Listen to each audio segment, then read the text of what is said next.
Am I overreacting? And the post reads as follows. So I've been dating my girlfriend for like 9 months. She just recently turned 26 and we were celebrating her birthday. At the end of the night, we were both kind of drunk and we're talking about our craziest stories from college. She said that her boyfriend at the time and a friend group of guys and girls would sometimes go out at night and mess with homeless dudes, including beating them up with bats. She also referred to them as junkies and generally dehumanizing terms about them. And she even mentioned that it was a great stress relief. She can get pretty crazy sometimes and has a bit of a mean streak, honestly. But it really shocked me when she said this. I thought she was joking because she was laughing while telling the story, but as I acted skeptical, she kept affirming it was true. I just played along and kind of laughed, thinking she was just drunk. The next day, it still bothered me subconsciously, so I asked her again about it casually, and she said yeah, it was true. The thing that disturbed me though was there was no remorse. She told the story like, LOL, good times kind of story. I think if she was embarrassed about it, I would have felt a little bit different. I still tried to ignore it over the next few days, but I obviously wasn't able to because I ended up researching online for information about similar crimes in that city at the time. I didn't find anything, by the way. Unfortunately, I definitely believe her at this point though. She never does these kind of elaborate jokes over the days. Plus, I can just tell she's being truthful just knowing her.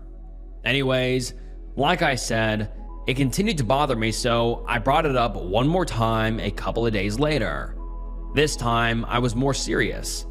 Basically just straight up asking how she could not feel bad about that. I was honestly just curious.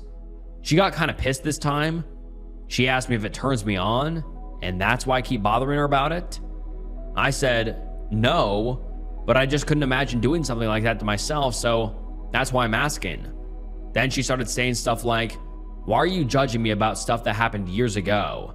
And saying it's none of my business who she slept with back then or anything else about her life. That's when it occurred to me that she might have thought I was jealous or something about her ex, since he was apparently one of the guys in that group. She might think I'm trying to guilt trip her out of jealousy related to him or something, which I'm not. But anyways, that was how it ended, and I'm obviously not going to bring it up again. Even though I honestly considered breaking up over this, I kind of saw where she was coming from and that it was a long time ago, and maybe I'm being kind of a douche for judging her over this. What do you think? I'm no saint at all, but I can't help that it bothers me. I can't look at her the same way now, and I really think it might be over. Thank you for the advice. And now let's get into some of the top comments. Someone says, no, but why wasn't this a deal breaker for you? And the OP says, I think it is. I'm just saying I am second guessing it. It's hard to process. Another user says, why the F are you with an evil person like that? Damn, bro. You are a POS also.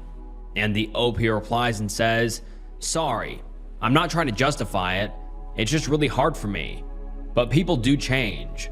I was a totally different person in college too. This would be so much easier for me if she was just sorry about it. And someone replies and says, but she's not sorry. She's mad you keep bringing it up and is acting like the dude she did those horrific things with is the problem, and not the assault and battery on an innocent person. This shouldn't be hard, dude. And another user says, she is a psychopath. She admits to violently attacking people. You aren't married. You can leave. Knowing she is capable of this, you are underreacting by staying with her. One day, she could easily do something like that to you. So take precautions when you leave. And someone replies and says, not only admitting it, but laughing as she's retelling it. Zero remorse. I guess the homeless aren't actual people to her, which is indicative of a whole host of other underlying issues with her. The whole part where she asks if it turns him on?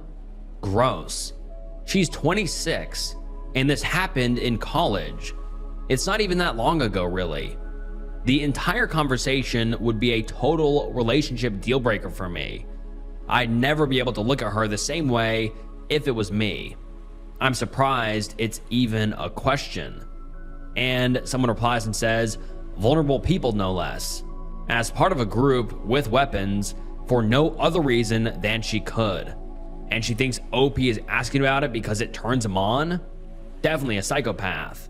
And someone else replies and says, targeted specifically because they were vulnerable members of the population. That's the same reason most serial killer targets the homeless and intimate workers, because it's easy to get away with. In other words, the criteria justifying these senseless acts of violence for the girlfriend is simply that she/they can. As far as you know, whenever she's not committing horrible, unspeakable acts, it may only be because she doesn't want to suffer negative consequences for her actions. It's not basic kindness. It's certainly not compassion. F this person. I would be instantly, irreparably, permanently, overwhelmingly disgusted by the very sight of her. I sure as hell wouldn't trust her. Not even the most basic level of trust. Like feeling secure in knowing they aren't going to kill you in your sleep. Hell, I got turned off with a girl I was talking to because she told me that she and her friends would always make fun of fat girls on the dance floor when they would go to clubs. And that's nothing compared to beating homeless people with bats. I want to be clear on this. If the only thing holding her back from vicious, violent assault is lack of opportunity, she's basically a psychopath. And yeah, asking if it turns him on is super weird to me too. Like, if he had a different reaction and was interested in doing it, she'd not only be back at senseless acts of violence, but would be deriving pleasure from it, which is literally what serial killers do. And I completely agree with everyone in the comments. Like, why is the OP still staying with her? Like, why is he even considering it? Like, if I was him, I would go to the police and say, hey, a few years ago was homeless people like randomly getting beat with bats. I have your suspect. Like, that is just beyond effed up. Like, this girlfriend like has zero remorse for it, and she literally went out in the night with a group of people and beat homeless people with bats. That like doesn't even sound real. That is literally just psychopathic shit. That is just crazy. Like, I can't even believe that. And the OP is like, I'm considering if I'm even gonna leave her. Like, what is there to consider? Your girlfriend's a psychopath. He should be considering whether or not to like report it to the police, even though he definitely should. But my God, this is just the wildest thread I have ever read. And a week later, the OP comes back with an update, and let's get into it. I just wanted to let everyone know that I broke up with my girlfriend.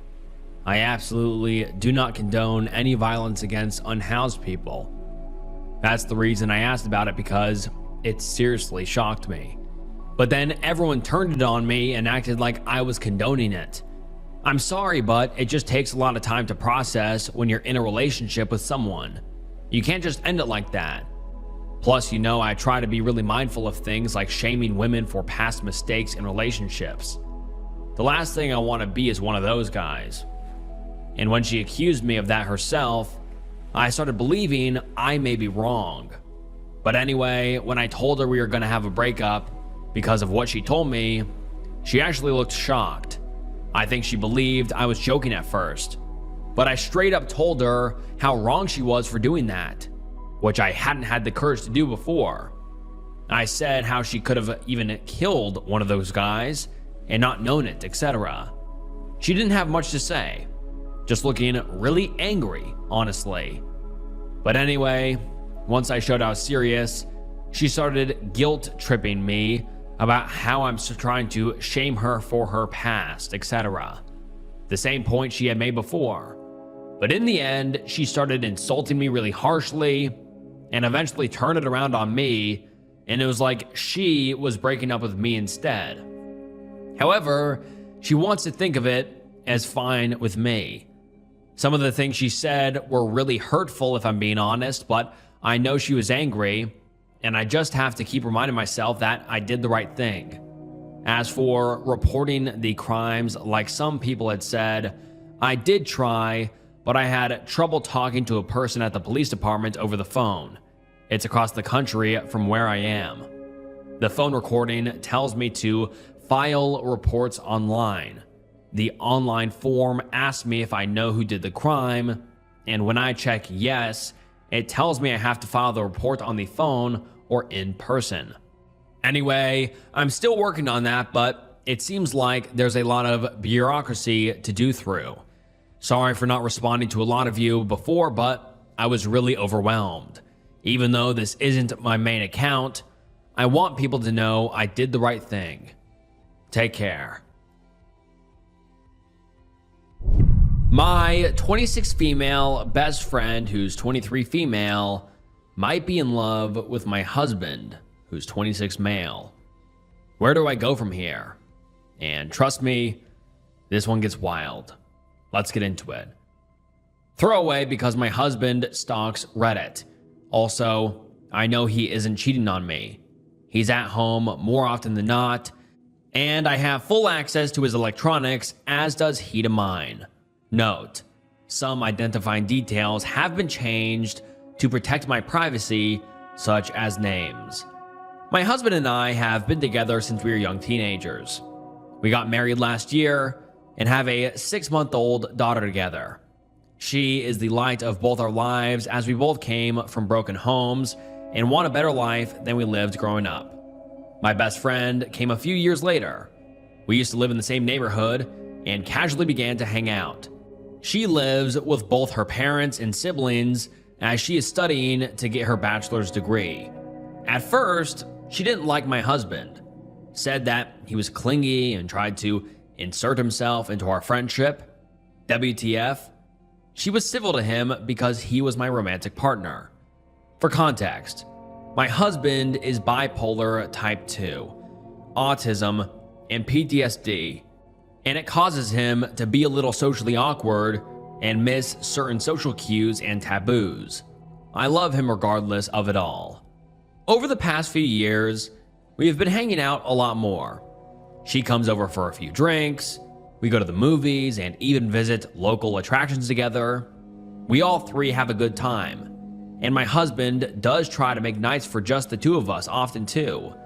However, last year, my husband and I found out we were expecting a child together in January. I was working and fell ill because at the time, I was working at a fast food place. I threw up and went to the doctor. Come to find out, I was 8.5 weeks pregnant. My life changed, and I had become more busy to get myself ready for motherhood. My best friend saw me less and less, and we couldn't talk as much. My husband and I got married almost a month and a half after discovering we were going to become parents. That's when our dynamic changed.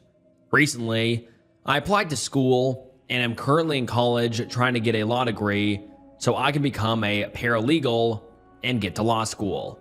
I'm also a stay-at-home mom while doing college too. I've been super busy. One day, my husband gets a text, and it's from my best friend. She asks if they can talk, as she was upset. He took the phone call with me protesting, and a few minutes later said, "Sandra, we need to go get Carla. Her father is picking a fight with her." I get upset as we were watching a movie together, and I had just gotten the baby down for bed. We go to her house, which is about 20 minutes away, and she stays with us for a night.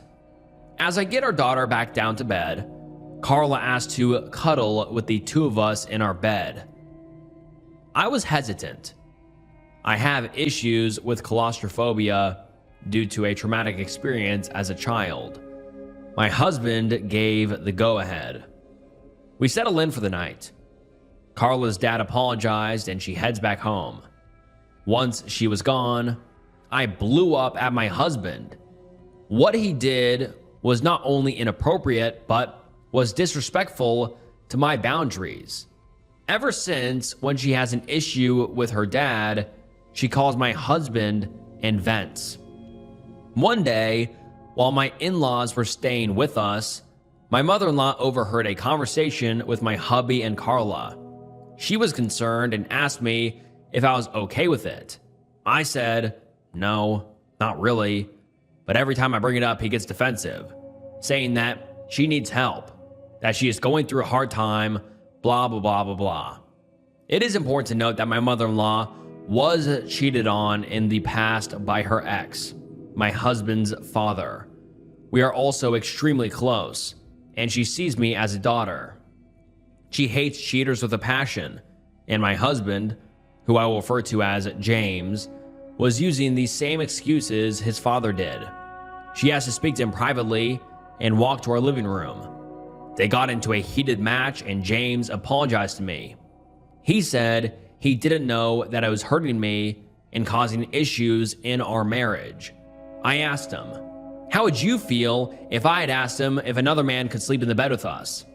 He kind of deflated and tried to say, it's different, blah, blah, blah, blah, blah. His stepfather, Mark, fake name, spoke up and said, it is the same. You're uncomfortable with it, so is she. Quit with the excuses. James respects Mark quite a lot, actually. Mark raised him since he was 8, and his own father was in and out of the picture. Once the dust settles, my husband truly apologized to me for his actions and said that he would do better.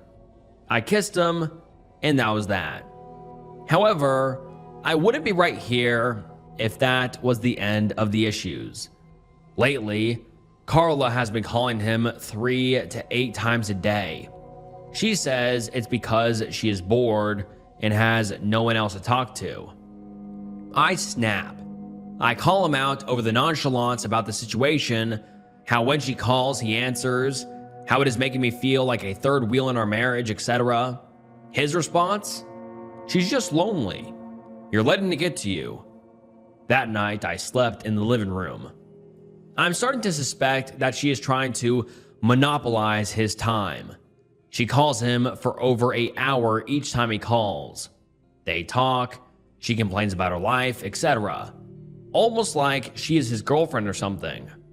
I am starting to find this relationship troubling. It's getting to the point that it is affecting my marriage. Where do I go from here? Any advice would be appreciated. Edit. Thanks everyone for the feedback. I'm going to have a talk with him, with his mom involved. He won't listen to me if I don't. I'm tired of fighting him over this. I should have an update with a resolution in a couple of days. I'm going to read everyone's responses more thoroughly. Thanks for the advice. Edit number 2. My husband and I had a sit-down talk. His mother and stepfather weren't available. He promised me that he would explain everything in detail. I called Carla, and she said that we could talk Friday when she wasn't busy with school. She had something she needed to air out. I will have an update on Friday, hopefully. Edit number 3. I woke up to a text from Carla this morning. She actually wants to talk to me tonight, alone. As her schedule has changed, we are going to have a heart-to-heart. Hopefully, I will have some news. Edit number 4. I need some time.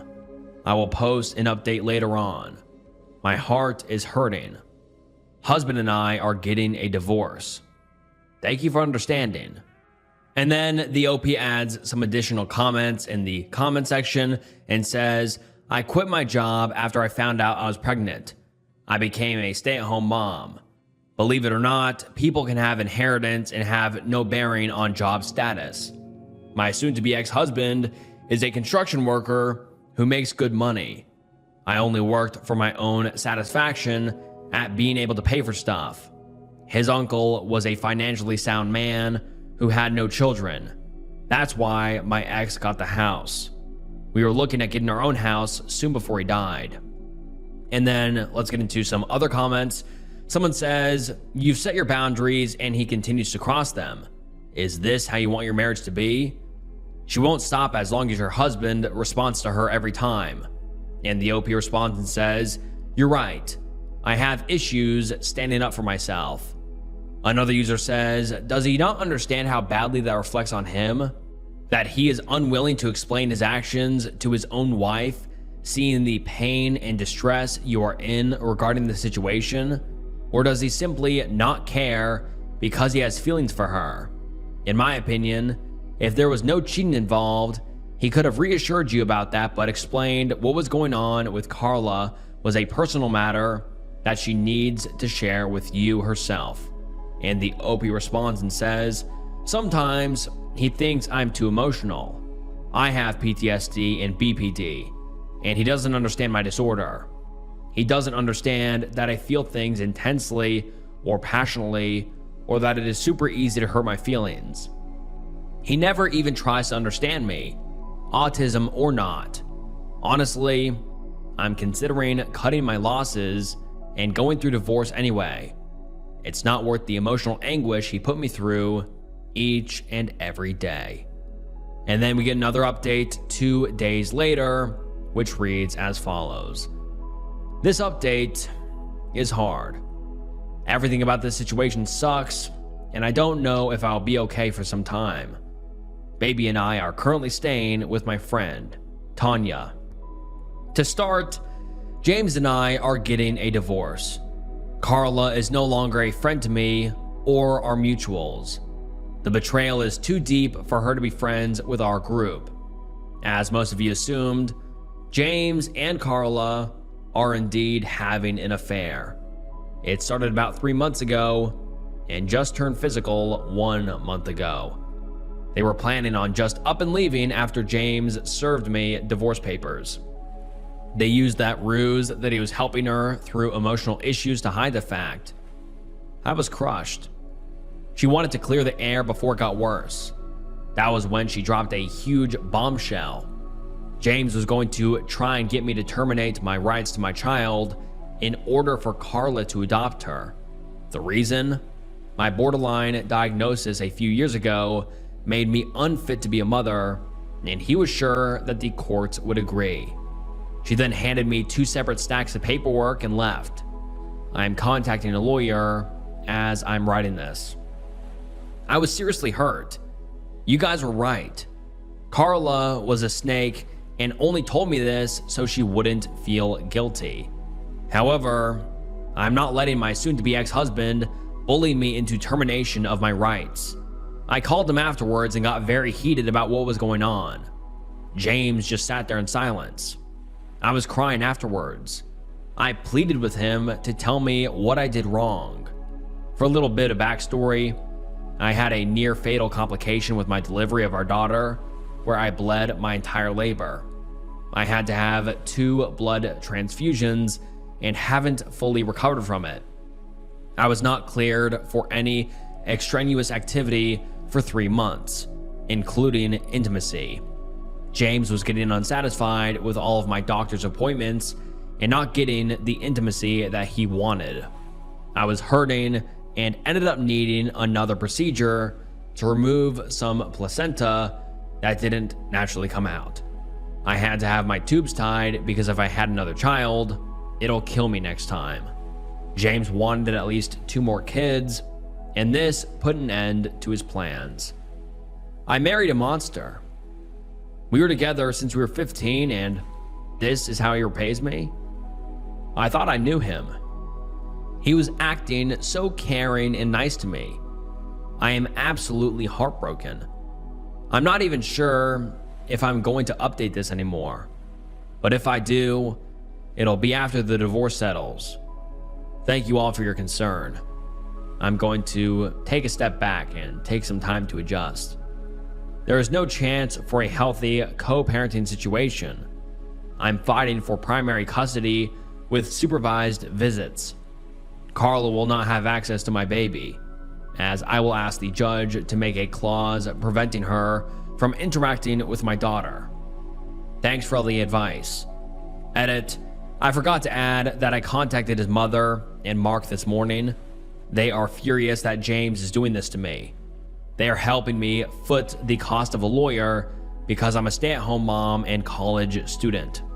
They have kicked James out, and he is staying at our old house with Carla. He did give me the courtesy to get my stuff and didn't put up a fuss about me taking what I wanted. He told me that he will keep in contact for divorce proceedings. And now let's get into some of the top comments. Someone says, "Why did you leave? He's the asshole. He's the one that gets to leave." And the OP responds and says, "It's his house. Inheritance. He only let me stay as a courtesy. His parents didn't know the full story, but now that they do, he overstayed his welcome. They are so angry. I'm not sure if his relationship with his mom or stepdad are salvageable." And someone else says, "What stands out is he's threatening to use her bipolar status against her, despite being a parent with bipolar type 2, autism, and PTSD. LMAO, dude is evil and inept." And the OP replies and says, "I didn't say he was smart, did I? But with me having no financial way to support my child or a stable home, he has slightly better odds. I'm still in contact with his mom and stepfather. I'm hoping they will give me a place at their house for the time being. I feel like I am being intrusive at Tanya's home." And then we get an update about a month later, and let's get into it. Update number 2. Sorry I've been radio silent. I spoke to a lawyer who is helping me at a reduced rate. My in-laws are helping me foot the cost of a lawyer against their wayward son. With all the info that I have, including some threatening texts from Carla and James, I have decided to file for a protection order. They were stupid enough to send me a text that pretty much confirmed the blackmail. I intend to use this to my advantage in the upcoming divorce proceedings as evidence of emotional abuse.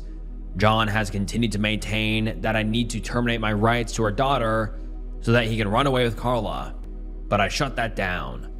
My girl is the light of my life and my only chance to be a mom, which is something I have always wanted to do. I finally got a clean bill of health from my doctor after months of dealing with postnatal complications, and needless to say, no more babies for me. I could die if I get pregnant again. I go to court Friday for our divorce proceedings. We have a mediator that my lawyer is speaking to directly for me, so I don't have to deal with James's bully tactics. My lawyer is a no-nonsense kind of man, and I like that about him. My in-laws have decided to cut ties with James after this. He openly disrespected them for giving me a place to stay after I was kicked from the house and the threats. The emotional anguish he has been putting me through has been too much. They've always saw me as their own daughter and has treated me as such. They are just as angry at James for his involvement in all of this as I am. That's why they decided to foot the cost of a lawyer, since I was a stay-at-home mom.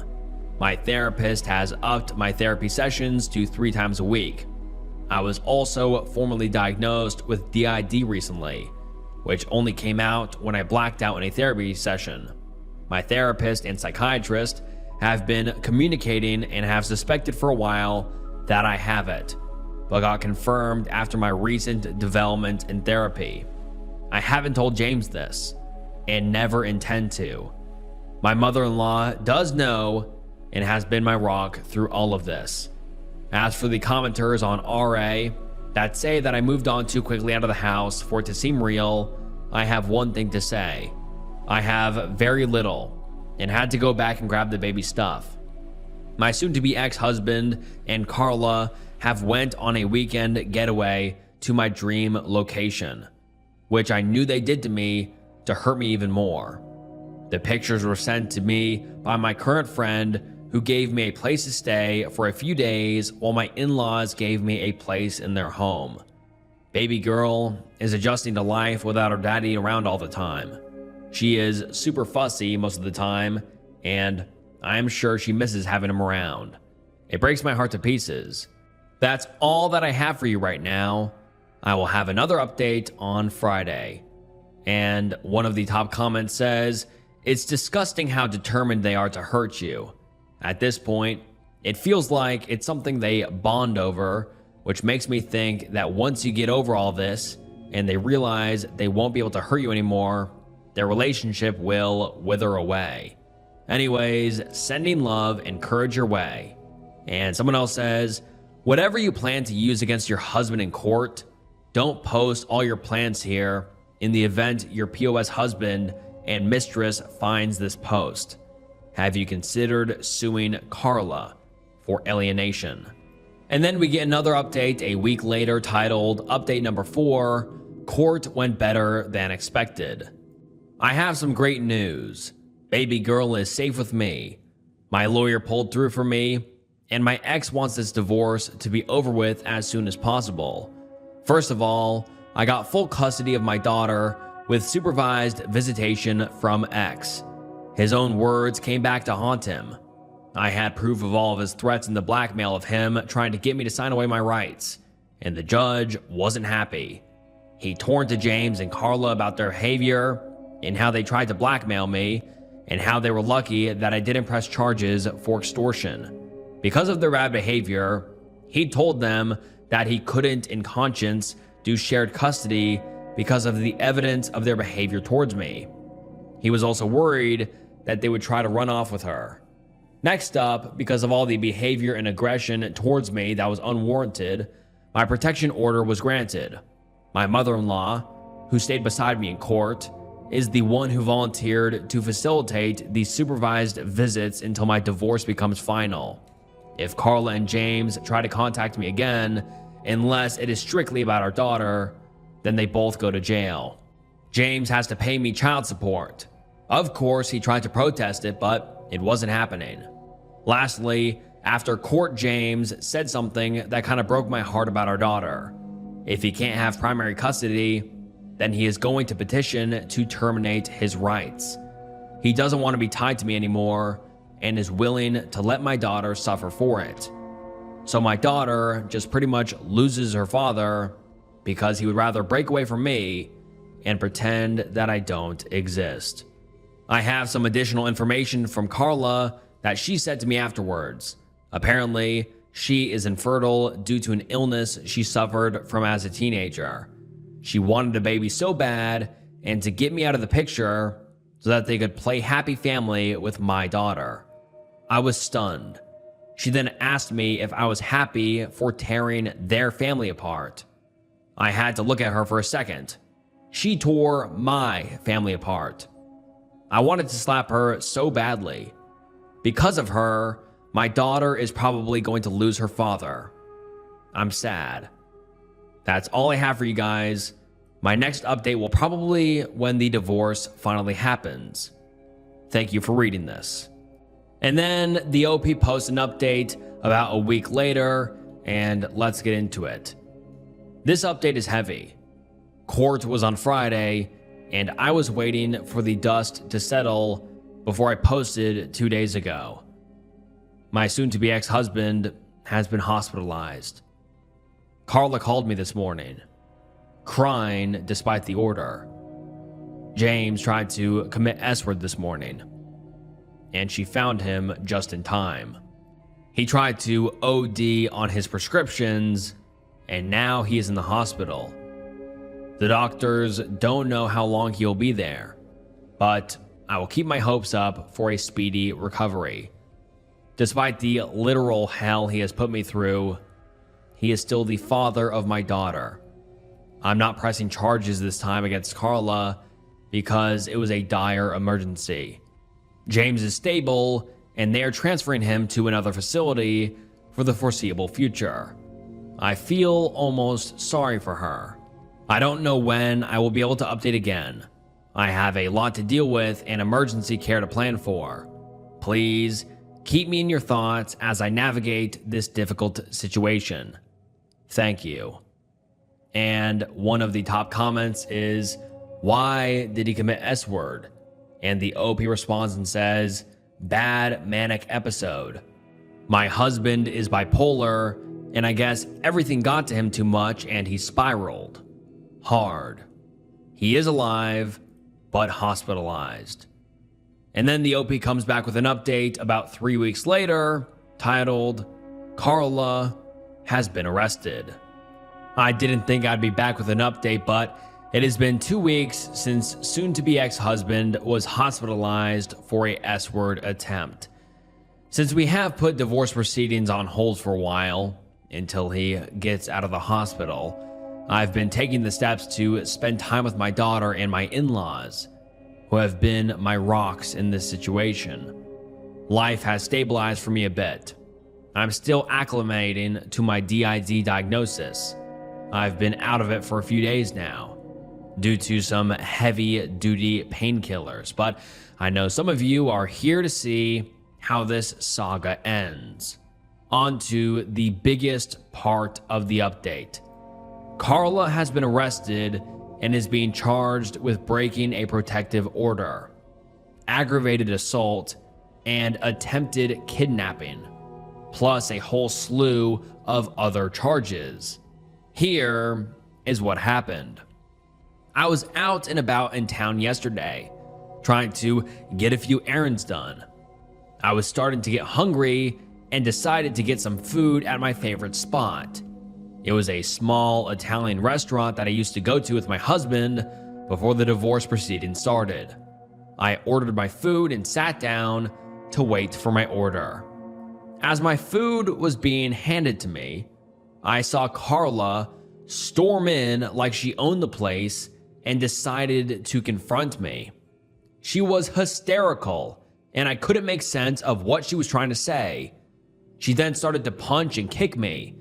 To make a long story short, Carla broke my nose and my arm, fractured my left eye socket, and punctured a lung.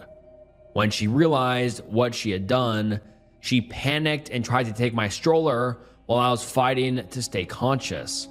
Someone saw what she was trying to do and stopped her before she could escape. I woke up to the police in my room and my in-laws holding my daughter. The police filled me in on what happened, and now Carla is in jail awaiting a court hearing. Because of the nature of my injuries, police are taking the decision to press charges out of my hands. Not that I tried to drop the charges anyway. So yeah, this is where I am at. Sorry if it seems super lame. I will update again after Carla's court date in a few days.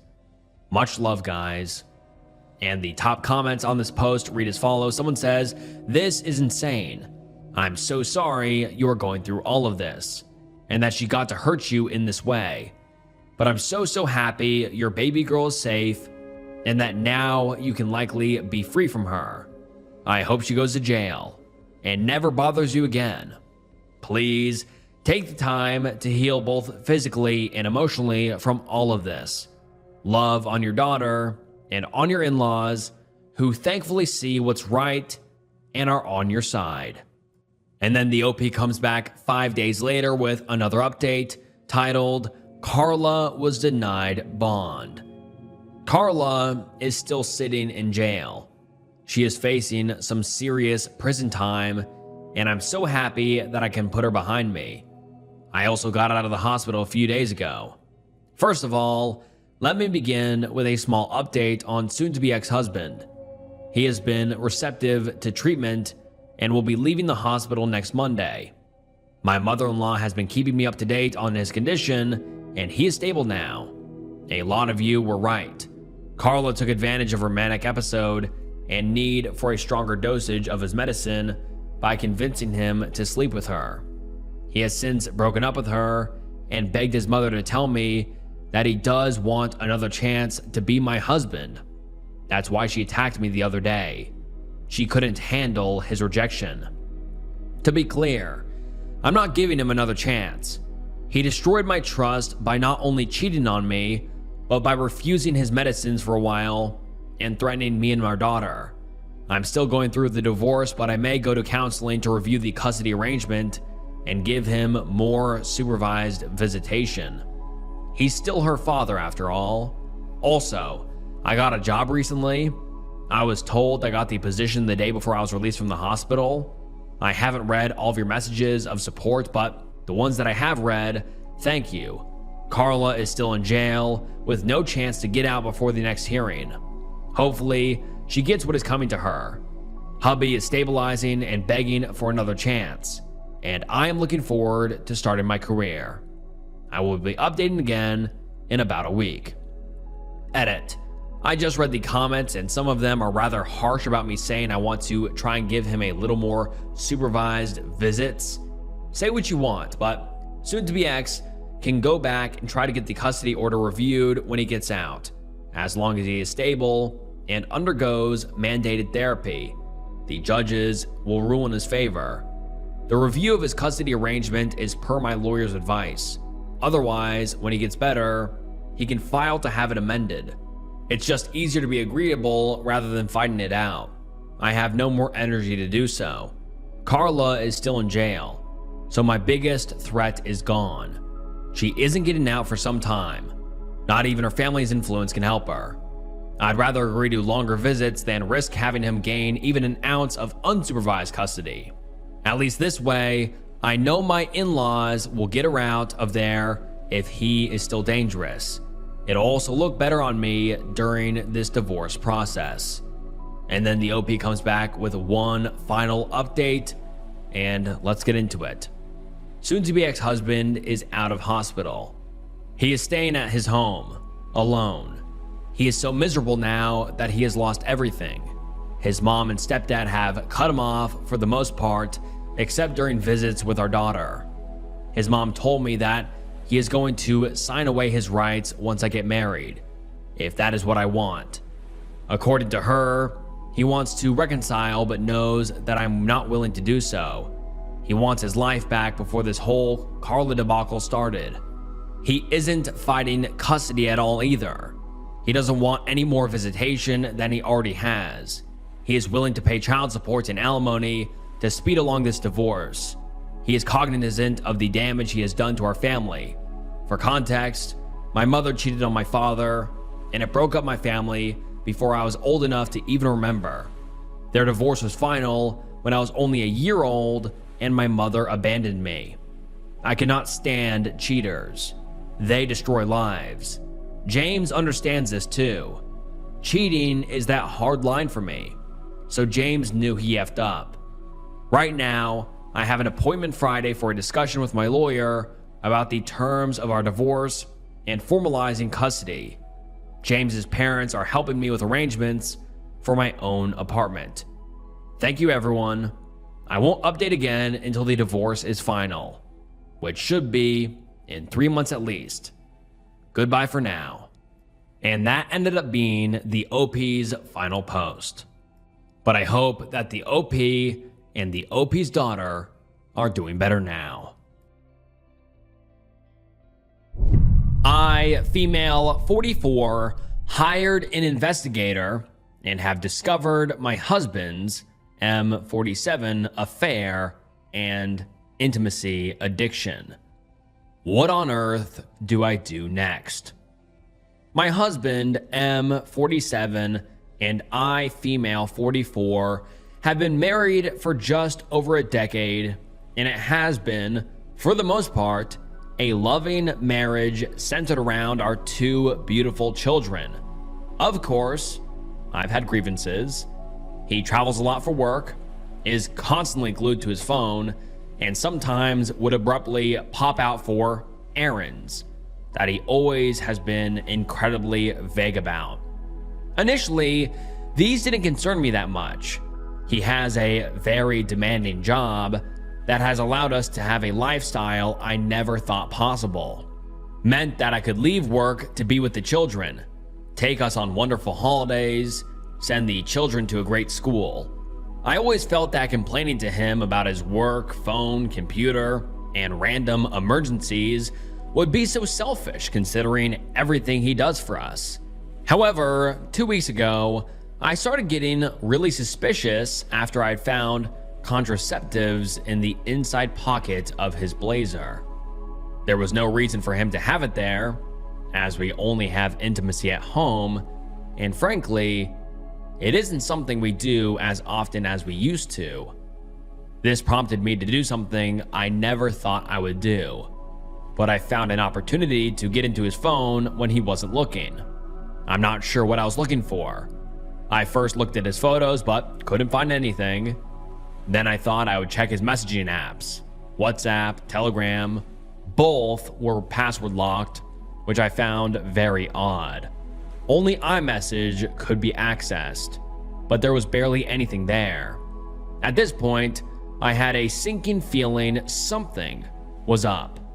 Last year, a friend was in a similar situation and used a digital investigator to learn more about her absent and secretive fiancé.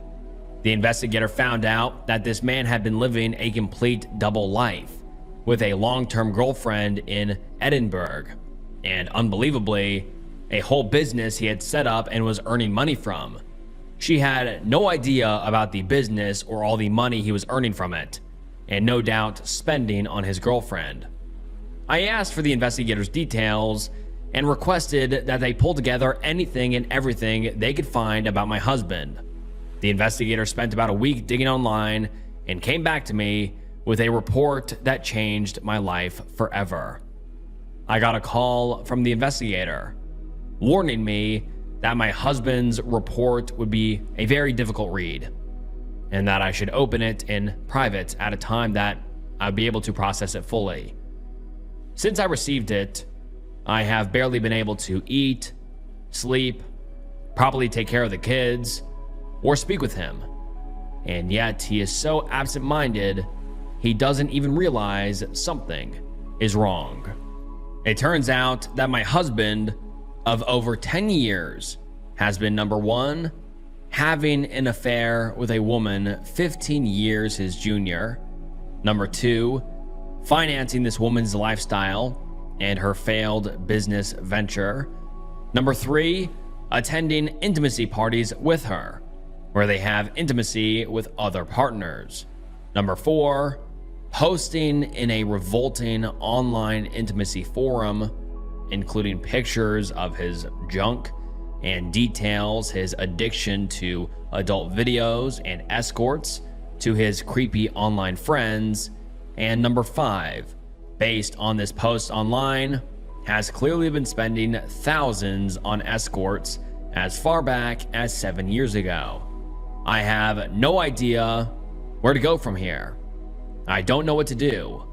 I have no idea how to confront him about this, or if I should see a lawyer first. I know the obvious decision is to simply divorce him, but our children are 9 and 7. I have loved him since we first met 14 years ago, and I know that I have a place in his heart too. In spite of these actions, if he is truly an addict, then maybe there's a way to get through to this if he agrees to treatment. I am a complete mess, and I can't talk about this to anyone in person just yet. Any advice you have for me would be really appreciated. And now let's get into some of the top comments. One user says, do not confront him. Go see a high-powered attorney to see how you can come out on top. A good lawyer will get him to cover services. Get your financials together. Get spousal support. Sue for compensation.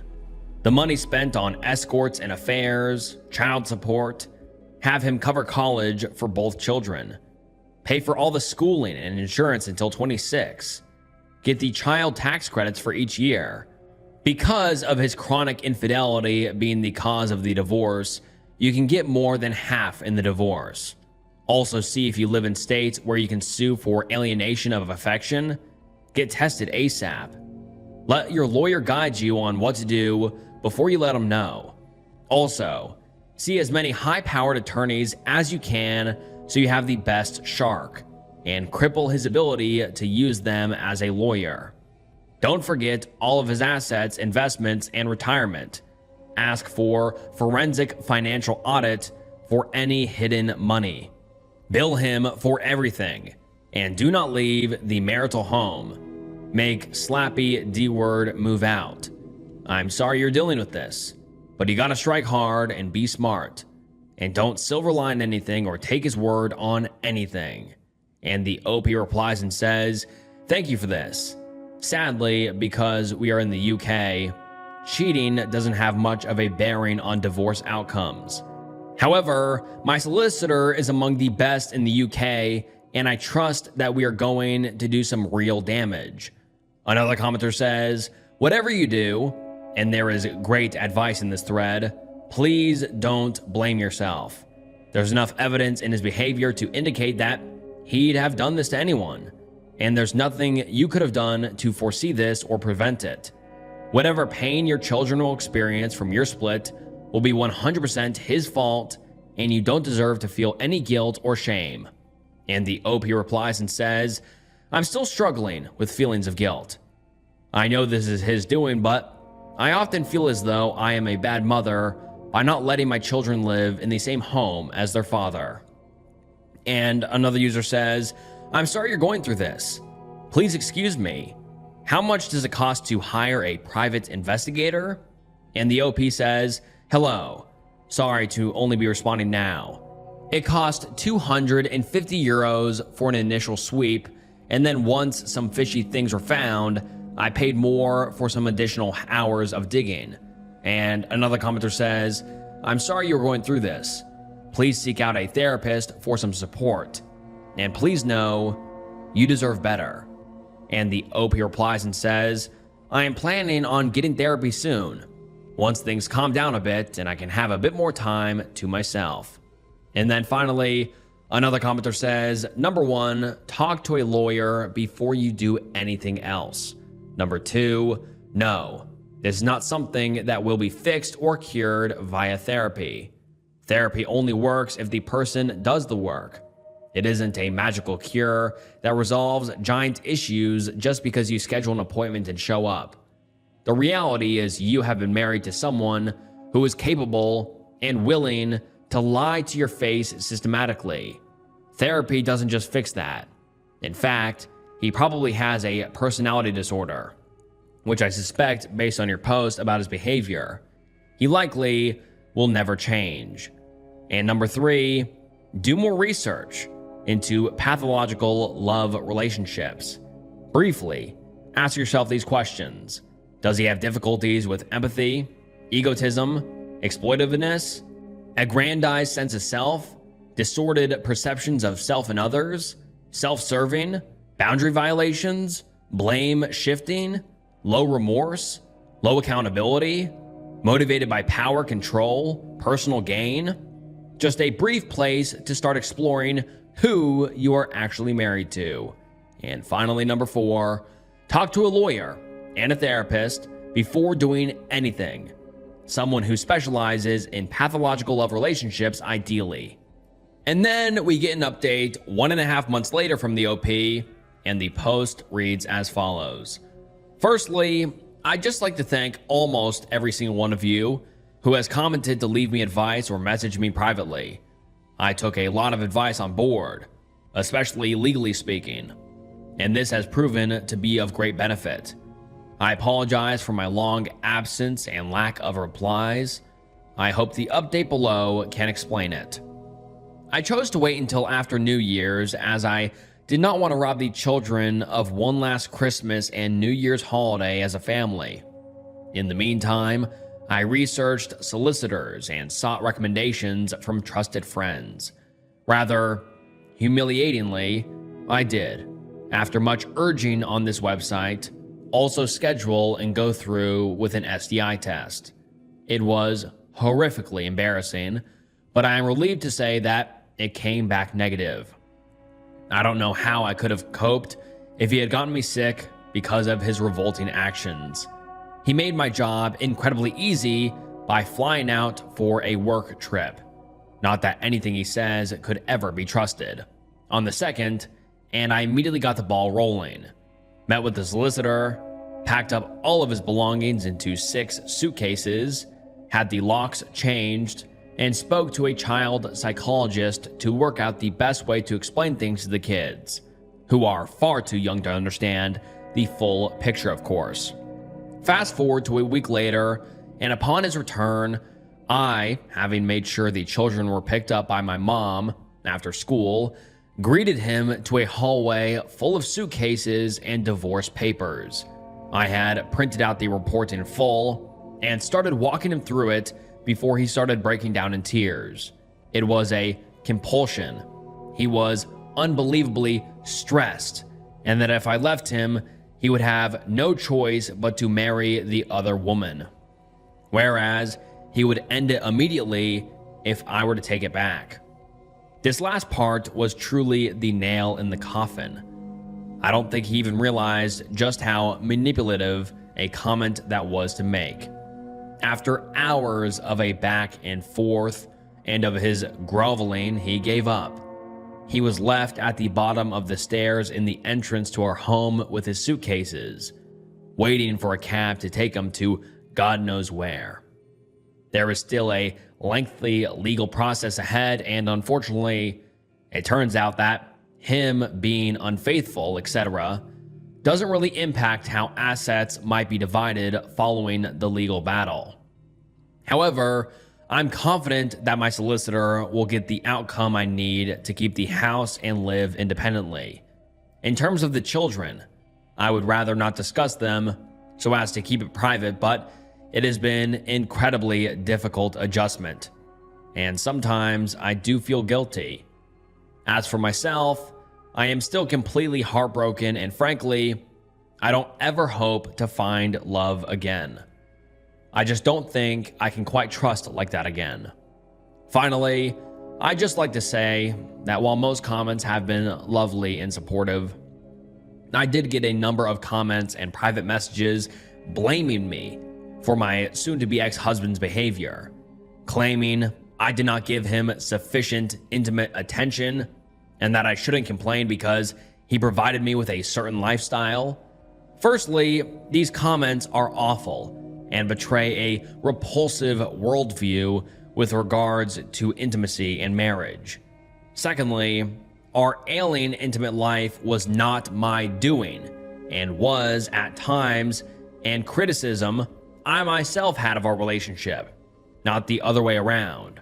Thirdly, just because someone provides you with a lifestyle doesn't entail them to treat you as if you're nothing, with no respect and no honesty.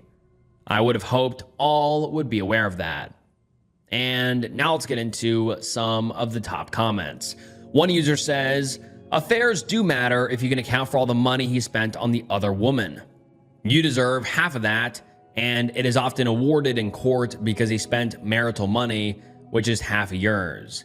Comb through credit card and bank statements for hotel, restaurant, gifts purchased that you never received, etc. This process is painful, but you deserve your half of everything he spent on dating her. If you can't bring yourself to do it, hire someone who will. It can also be used as a powerful bargaining tool if he doesn't want other people to know what he did. And someone else says, hours of groveling? What a sorry reaction. Anyways, I'm glad he didn't get you sick, and I hope the best for you and your kids as you move on. And finally, someone else says, what a ridiculous thing for him to say. You have to stay, or it'll be your fault I marry this other woman I've been having intimacy with. All I can say is I'm so sorry. Also, get ahead of him and put it in custody agreement that this woman is to have no contact with your children until they reach the age of 18 and decide for themselves if he chooses to stay with her, as she is 50% of the reason they're in need of therapy. But if he meets someone else, same with you. The relationship needs to be going strong for over a year before any introduction. Keep those kids safe. And then the OP comes back 2.5 weeks later with a final update, and let's get into it. I never imagined that a single Reddit post would change my life in such a profound way. To everyone who commented, messaged, and supported me, thank you. Your advice, encouragement, and even tough love gave me the clarity and strength I desperately needed. I am really sorry if I appear to have ignored some of your comments and DMs. I just wanted to thank you all and leave this final update. I will check and try to respond to messages and comments as much as I can. In the weeks following my last update, I have been navigating a completely new reality. The legal process is still ongoing, and while my solicitor has warned me that things could get complicated, I am standing my ground. I want a clean break, financial security for my children, and a future where I'm no longer tethered to a man who deceived me in every way imaginable. The fact that his infidelity does not significantly impact the division of assets is a bitter pill to swallow, but I will not let it deter me from seeking what is fair. Thankfully, some aspects of his actions that the investigator uncovered will impact his case negatively. Emotionally, this has been one of the hardest things I have ever endured. The betrayal still cuts deep, and some nights I find myself questioning everything. I repeatedly keep on going back and forth over years together, trying to pinpoint where I missed the signs, where I ignored my instincts. The truth is, I may never fully understand why he did what he did, but I have finally come to accept that his actions were never a reflection of my worth. I was not lacking. I was not failing. He was. Since our separation, my soon-to-be ex-husband has fluctuated between remorseful and completely delusional. One day, he is begging for another chance, promising to change, telling me he will attend therapy and fight for our family. The next, he is enraged that I have ruined his life and taken away the stability he had with our children. He has tried to paint himself as the victim, conveniently glossing over his years of deceit and betrayal. At one point, he even suggested that we could remain partners but live separate lives, his way of trying to have his cake and eat it too. The most frustrating part has been when he makes an argument that this was a mental health issue or an addiction issue. Actually, it is 100% an entitlement issue. I have a lot of supportive people on here to thank me for making that very clear to me at a time when I was doubting this. The manipulation has been exhausting.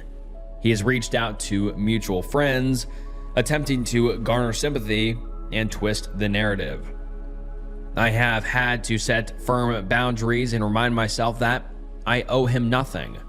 The man I thought I knew is gone, if he ever truly existed at all. His behavior in the past few weeks has only reinforced my decision to walk away for good.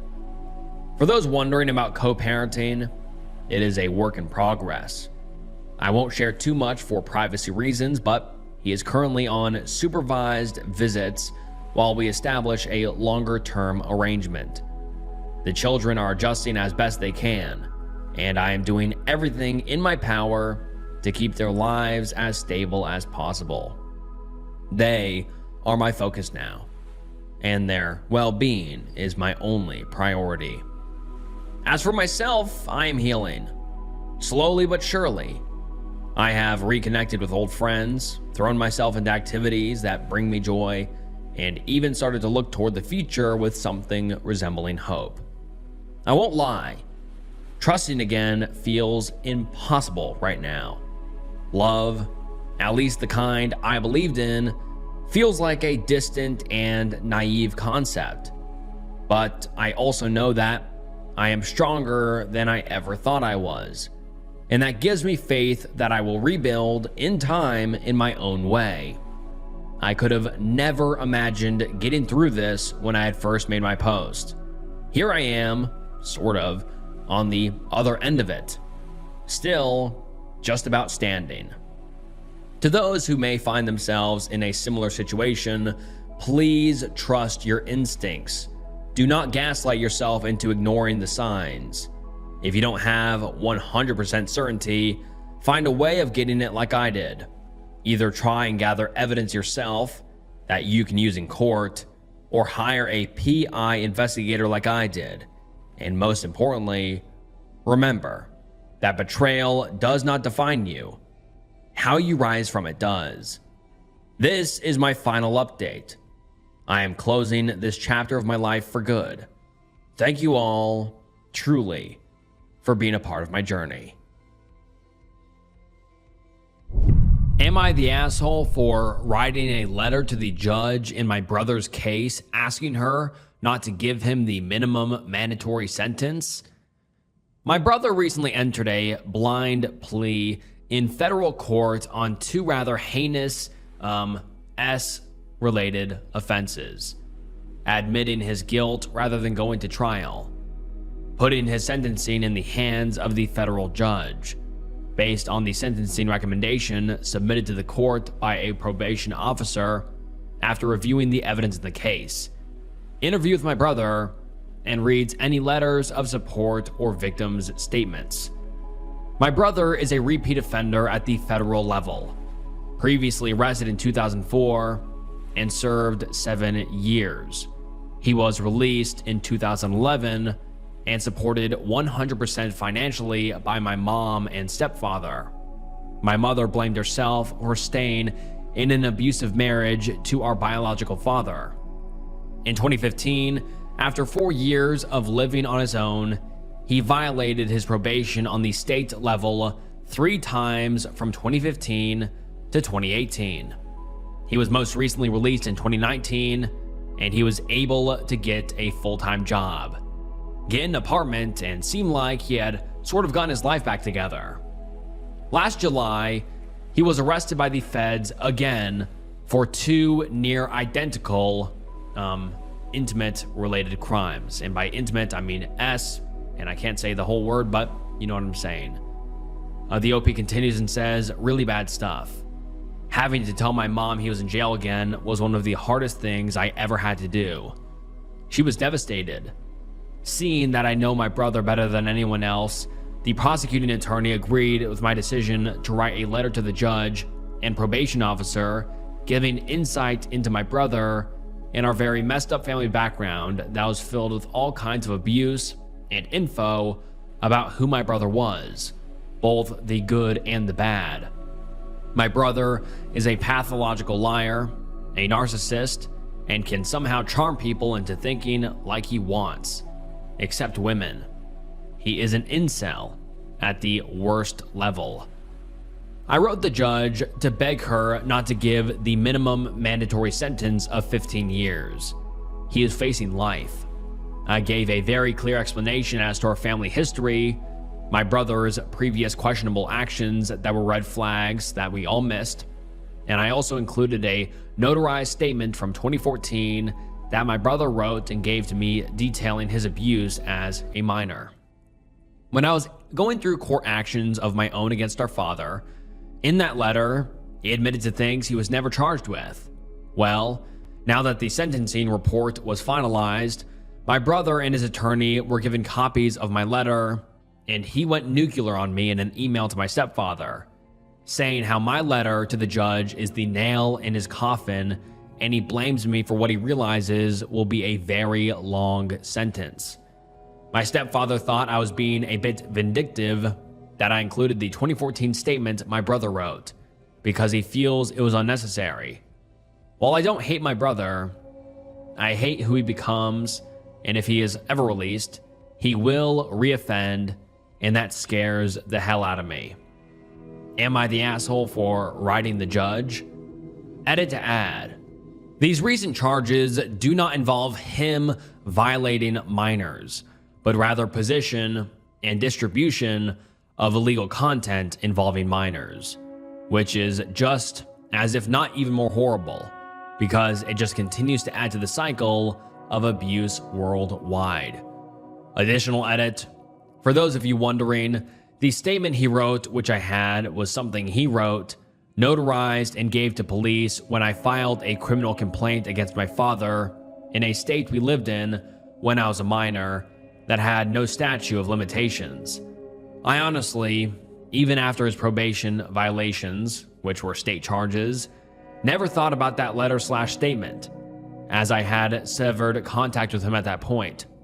I didn't remember I still had a scanned copy of it in an old email until the prosecuting attorney and I were speaking about his abuse and our family life growing up. So it's not like I intentionally withheld this information. It was given to police a decade ago, and I had forgotten about it until a few months ago. And now let's get into some of the top comments. Someone says, not the asshole. As a SA victim, I thank you. I have watched as the family and friends protected and defended my assaulter. Choosing right over blood is brave and gives hope. You are incredible. And the OP responds and says, the kicker here, for me, is that I was SA'd by my father for almost 10 years, starting when I was very young. When I finally spoke up about my abuse when I was 27, my brother initially chose to believe my dad over me. While my father was teaching my brother things no child should ever learn, and twisting his mind when it comes to what healthy behavior was, my brother ultimately chose to become like his father. His recent crimes were internet related. And another user says, not the asshole. And I think you're very strong to do what you did. And right. Are you sure that your stepfather is much different than your biological father? Or your brother, since he went nuclear on you for telling the truth? And the OP responds and says, I can say without a doubt that my mom's husband of 20 years is no way, shape, or form like my biological father. He just thinks I was being vindictive towards my brother, and that including the statement of my brother was unnecessary. Another person says, the statement you wrote, the part about him writing about committing crimes he hasn't been tried or convicted of, the judge really isn't allowed to let that part influence their decision. Only his past convictions and current one that's in the sentencing phase is what she is allowed to consider. So tell your stepfather that, but I advise that you cut off your brother completely. If or whenever your parents bring him up, I would completely disengage from the conversation. Be very clear you don't want to have anything to do with him or hear about him. And the OP responds and says, I severed ties with my brother long ago. However, I have to deal with the negative ramifications when I see my mother, who suffers from dementia and depression, lose her will to live because of his actions. And someone else says, this isn't super relevant, but I'm curious as to where your biological father is currently, because I'm hoping it's the same place as your brother, at minimum. And the OP responds and says, he died in 2015 from cirrhosis of the liver and kidney disease. I will say this, in 2014, after a lot of therapy, I was finally in a place where I felt strong enough to pursue criminal charges against him. I drove to another state where I was abused as a minor for 3 years, as they had no statute of limitations, and I met with an investigator in the town we lived in, and they decided to pursue the case. He violated not only me, but my best friend at the same time, and the 2 daughters of family friends. With their statements, my case was brought before a grand jury, and he was indicted on 4 Class A felonies for R-word. He was arrested in Florida and extradited to Alabama. He was released on bond, and a month before the case could go to trial, he died. I firmly believe he got the ultimate sentence. And someone else says, not the asshole. It's sad to say, but thousands, if not millions of minors deal with abuse in all forms, and not all of them turn out like that. What your brother did was a choice he made and continues to make. It's clear he has secrets, and in large, a lot of the secrets you probably don't know are far worse than what you see now. To many families want to defend family for one reason or another, and it's a relief to see when family finally takes into action things that should have been done years ago. All the nails in his coffin were all placed there by him, and he isn't sorry about what he did, just sorry he got caught and will never change this way of thinking.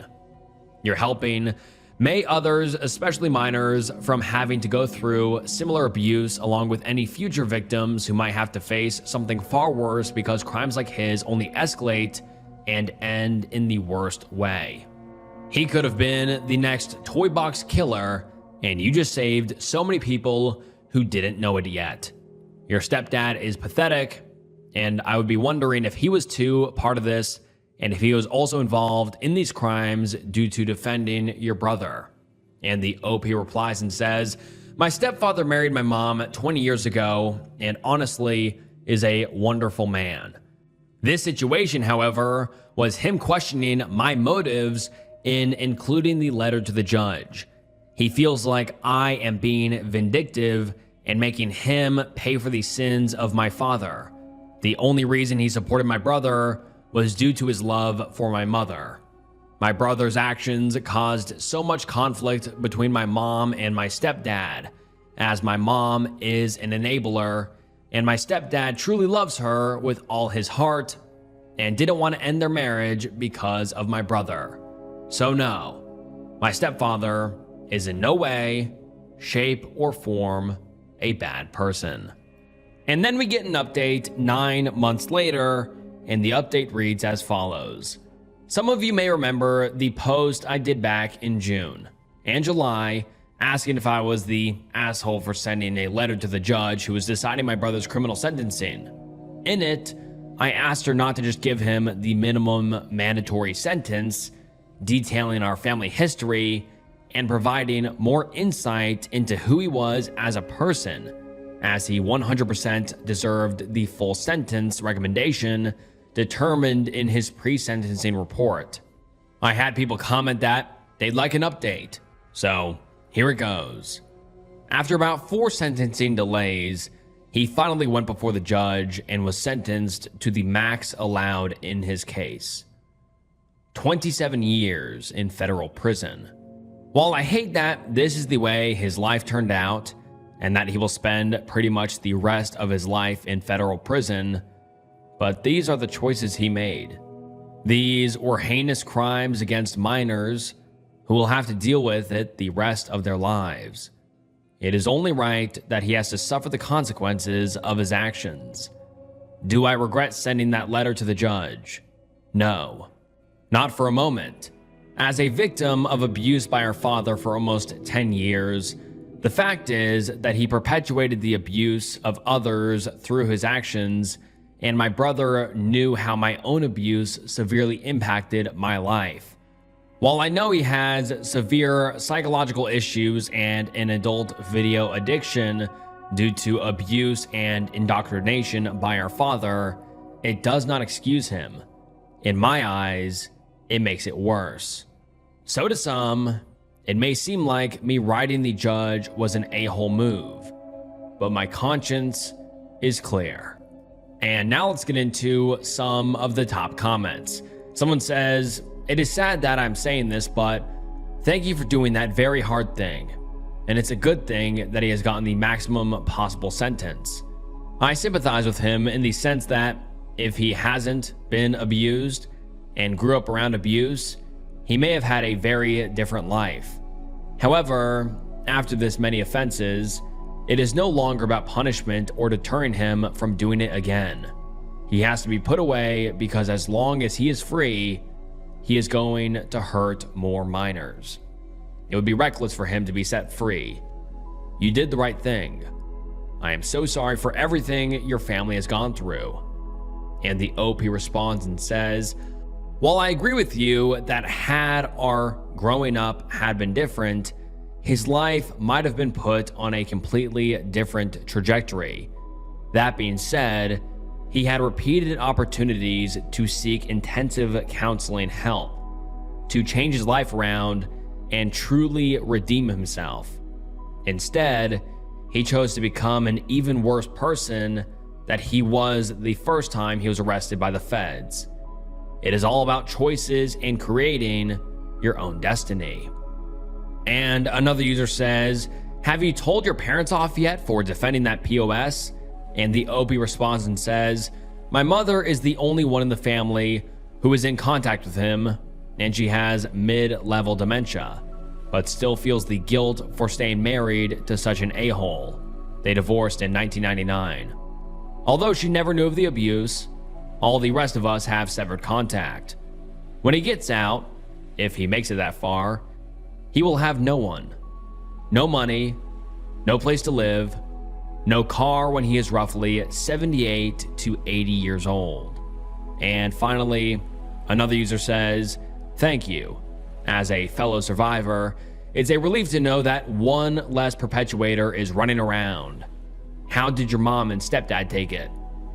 And the OP responds and says, stepdad agreed it was the right sentence, as we learned a few things in the months of the delay that showed him once again my brother was selective in what truths he told. His probation violations were more than what he told us they were for.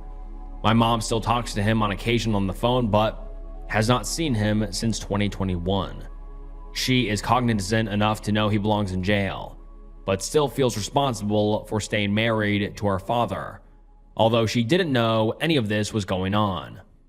To her, he was a domestically abusive, alcoholic adulterer, and she felt trapped. And this was the last update we have ever received from the OP. I, 26 female, opened my husband's 32 male Snapchat, and it was a very explicit picture and caption from a girl. He's sitting not 20 feet away from me, and I don't know how to handle this. Well, title kind of says it all. Throwaway because my husband is active on Reddit. He's probably on it now. Here it goes. I've been with my husband for 5 years, married for 1.5. I've never once doubted his fidelity. He's great, super smart, funny, handsome, and, I thought, loyal. He's never given me reason to doubt him or be suspicious. I thought it was kind of odd when he downloaded Snapchat. He's not big on social media. I have one, but I'm not very active. We rarely snap each other. He said his friends were really active and he liked it better than Facebook. So, as I said, I've never had any reason not to trust him, so I thought nothing of it. This morning, my husband was in the shower and left his phone on my nightstand. I was half asleep when his phone started chirping and woke me up. We both have the same phone and ringtone for text messages. Not knowing that he had put his phone on my nightstand for whatever reason, I thought it was my phone in my half asleep state. Despite his black phone case, mine is green, I didn't even notice, and I looked at who had texted. It said, Mom. Okay, my mom texted me. I can ignore that until I'm actually awake. But under that was a Snapchat notification. A snap from someone named Roxy. I was like, who the F is Roxy and why is she Snapchatting me? I opened it and bam, it's a picture of a girl's no-no square, and not the meowing kind with 4 legs and a tail. The caption said, I'm not going to read this verbatim because it's just super explicit, but they said, I don't even know how to say this not explicitly and just grossly, but they said, I want your tongue somewhere no square. That's like, okay, I'm just gonna leave it at that. That's uncomfortable enough. And the OP continues and says, now, I immediately thought it was a mistake, but I was alert now after being awoken by a cat. I pretty quickly realized that this was my husband's phone. I felt like I was going to crap the bed and started to sweat. I looked at his contacts on Snapchat, and she has a yellow heart next to her name.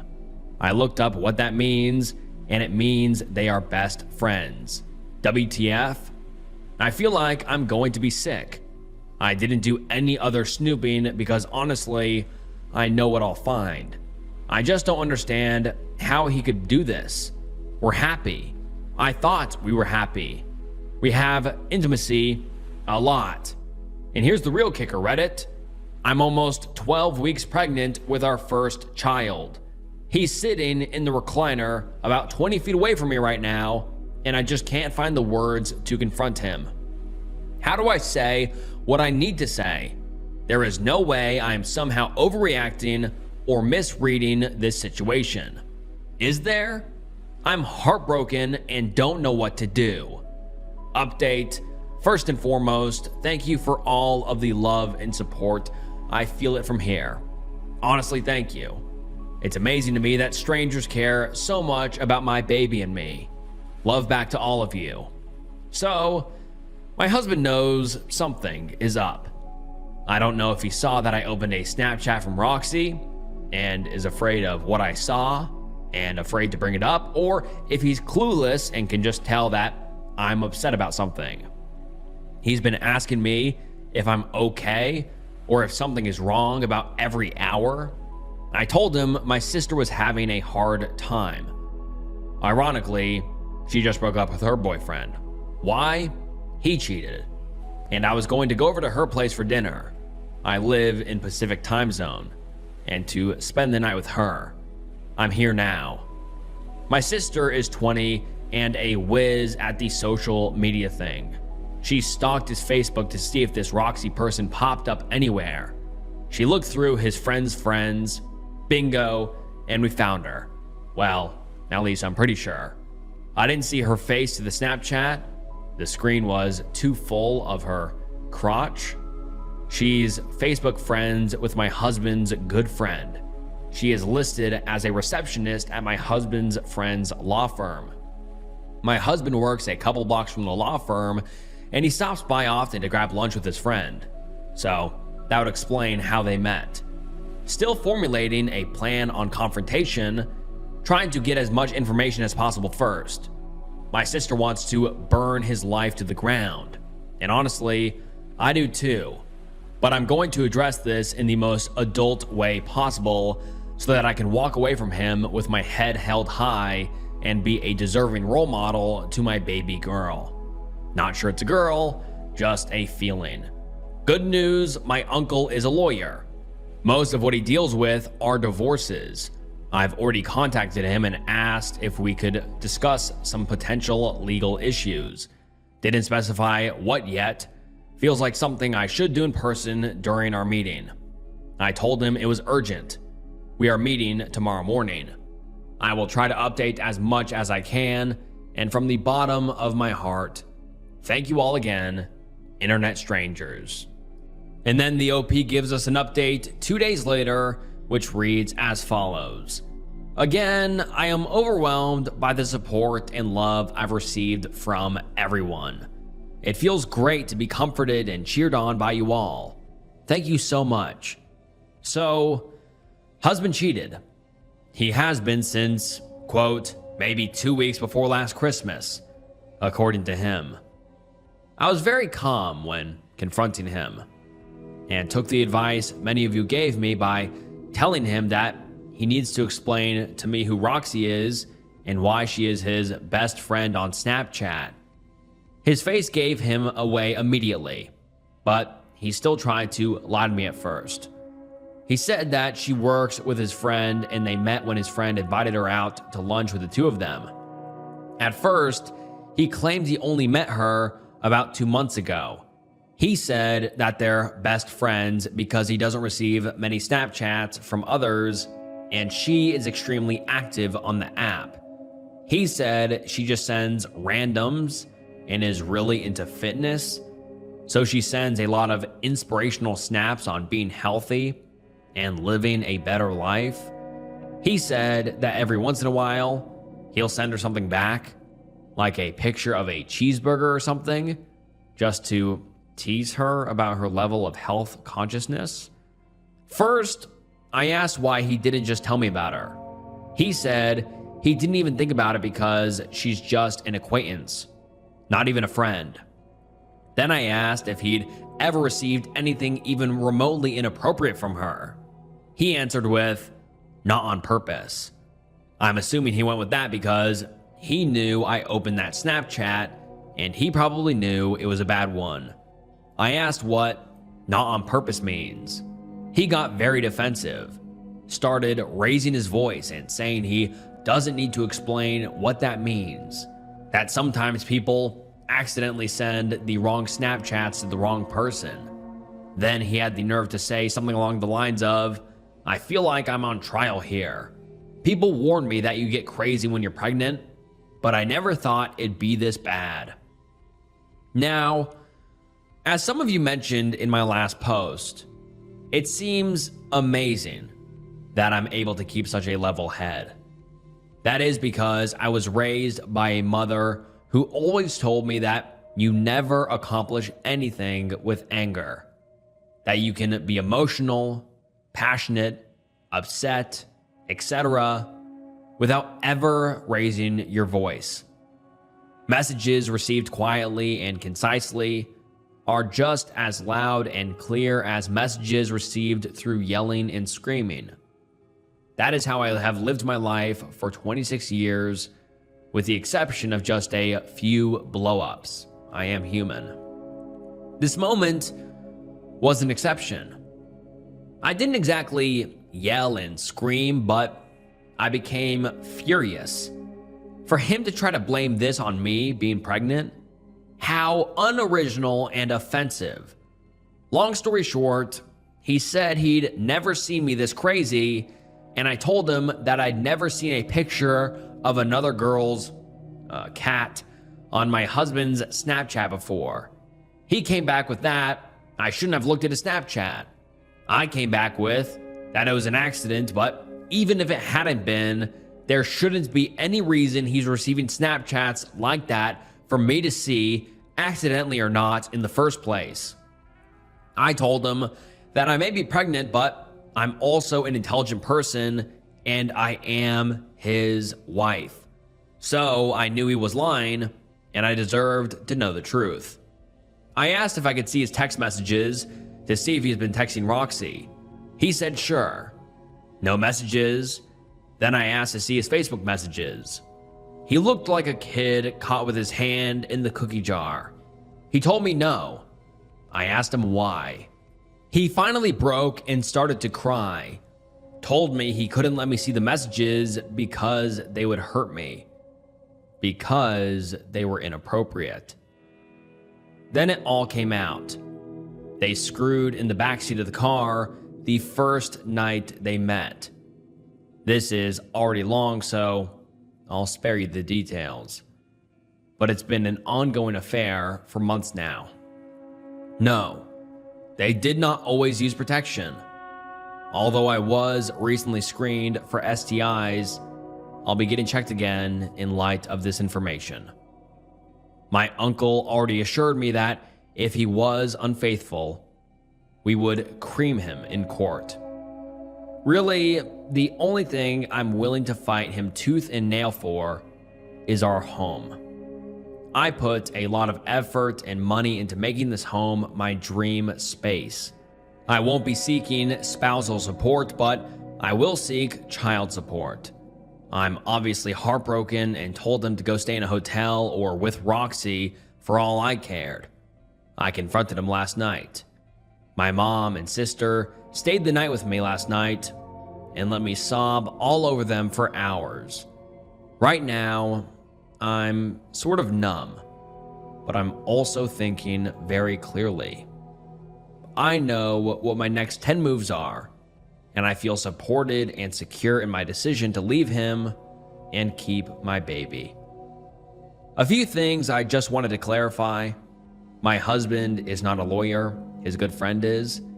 There was some concern for my success in court if my husband is a lawyer. His friend is in environmental law, so while I'm sure he can provide some advice, he will not be my husband's divorce lawyer. There were suggestions of me terminating my pregnancy. I fully support the right to choose, and I would probably terminate the pregnancy if I was in a different financial position and lacked a support system. However, I work as a marketing manager for a large company. Not only does this allow me the privilege of working from home about 50% of the time, but it also grants me financial independence. I do not rely on my husband for money, and I never really have. He works in tech, so while he makes a good salary, I will have no need for spousal support. I have a phenomenal support system. This baby will be loved so dearly by so many. Yes, I will have to deal with my husband for the rest of my life if I have this child, and it will make my future relationships for me more difficult, but it is so worth it. I've wanted this baby since day one, and I am her mother, which means that I'm strong enough to raise her alone because I have to be this strong. Here's to hoping for a speedy divorce. I'm ready to be done with this marriage, and we'll keep our baby. I'm numb, but calm, and feeling good about my decisions and how I handled the situation. I know there is a long road ahead of me, and this will all probably hit me really soon. When it does, I'll mourn and grieve the end of what I had thought was a happy union. Right now, I'm in self-preservation mode and much more focused on how to come out of this in the best position possible. Thank you so much for all the advice and support. Update. I know it has only been a short time since I posted this update, but I need to tell you all how amazing all of you are. Wow. This support is just wow. I wish I could reply to all your comments and messages, but because of the volume, I'm just going to say thank you from the bottom of my heart to each and every one of you who read my posts, who commented, thought of me, wished my baby and me the best, messaged me, and anything else.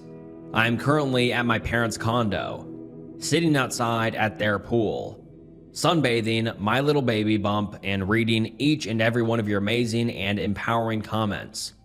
I just want you all to have that image, that you have made me happy and content in a time when I am short of both. This is proof that love does exist, even if it doesn't within my now over relationship. And that is a powerful thing. Love to you all. Me again. I was going to post more details on what happened during the confrontation with my husband, etc., but then I decided against it. I should keep some details private. It's likely my husband has seen this post. I will leave you with this. My dad and I were up late talking last night as usual. He had the perfect thing to say to me. He told me that weak people are afraid of strong people. He told me to keep on terrifying the weak ones. That way, the only people who won't fear you are the bravest, strongest of people, and those are the people who are worthy of you. Then he said my husband is a spineless turd who couldn't kick it with the strongest woman in the world. Just thought I'd leave you with that and encourage everyone to be terrifying by being strong and not standing for nonsense. This is the last I will post on the matter. I have a lot ahead of me with everything and will probably go quiet on Reddit for a while. Time to get ready for court and to be terrifying. Thank you all. Thank you again. Love to all of you and best wishes.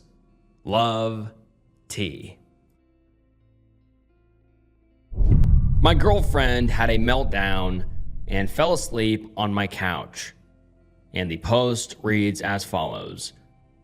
Last night, my 25 male girlfriend, who is 27 female, came over to drop off a package that was sent to her house instead of mine. She's been struggling with depression recently, and for the last 2 weeks, she has not been acting herself at all. It seemed like she had not slept in days, and her usual high energy self was not there.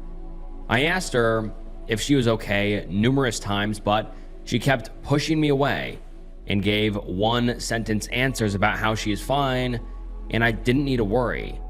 I know she has a history with S-word, but that was when she was a teenager, and she has not thought of committing an S-word since she was 16.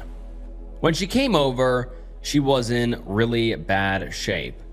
Her hair was messy, and there were bags under her eyes. There was some indications that looked like SH, and she was bleeding. Her voice was groggy, and she was extremely quiet. She came into my apartment, put the package on the kitchen counter, said goodbye, and tried to leave immediately. She thanked me for being a good boyfriend, which caught my attention. I felt a sense of doom, so I stepped in front of the door and told her to stay for the night. She told me to move, but I said she was not in a good condition to drive and something bad might happen. Suddenly, She hit me in the chest and said she wants something bad to happen. She broke down in tears and cried about how stressed out and unappreciated she felt. She talked about how she was the perfect student and went to Berkeley like her parents wanted and became a nurse, but they never showed any support for her career. She gets pushed aside and hates how all the attention goes to her sister, and she feels unnoticed. She cried about how stressful work has been and how understaffed her hospital is. She has not slept in 37 hours and tried to go to bed a couple hours earlier but couldn't fall asleep. She said how she hates her body and how much she struggles with maintaining her weight. I picked her up and brought her to the couch, and she continued crying and told me she thought about crashing her car multiple times on the way to my apartment, and I would be better off with her being no longer alive.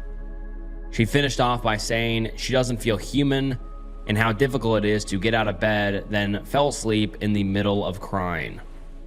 That all happened in about the span of 10 minutes. I laid her down on the couch and put a pillow under her head.